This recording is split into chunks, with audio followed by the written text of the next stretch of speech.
রাতে রুটি বানানোর জন্য আটা মাখছেন, তাহলে একটু বেশি করে মাখুন।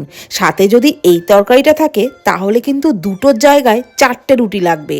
বেশ কিছুটা মটরশুঁটি নিয়েছি। কড়াইয়ে সর্ষের তেলের মধ্যে দিয়ে দিলাম আলু, একটু লবণ দিয়ে ঢাকনা চাপা দিয়ে ভেজে নিচ্ছি। ততক্ষণে মিক্সির জারেতে আদা, একটু রসুন, ধনেপাতা, কাঁচা লঙ্কা, টমেটো, অল্প জল দিয়ে মিহি পেস্ট তৈরি করে নিলাম। এদিকে ঢাকনা চাপা দিয়ে আলু ভাজাতে আলু কিন্তু অনেকটাই সিদ্ধ হয়ে গেছে। আলু তুলে নিলাম। তারপর ওই তেলের মধ্যে দিয়ে দিলাম মটরশুঁটি, একটু লবণ দিয়ে মটরশুঁটিও বেশ নরম করে ভেজে নিলাম। তারপর মটরশুঁটিও তুলে নিলাম। তারপর কড়াইয়ে আরেকটু তেল দিয়ে তার মধ্যে গোটা জিরে ফোড়নে দিয়ে দিলাম ওই মশলার পেস্ট।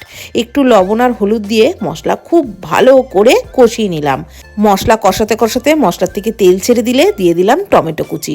একটু ভেজে নিয়ে দিয়ে দিলাম ভেজে রাখা মটরশুঁটি আর আলু, দিয়ে দিলাম একটু চিনি।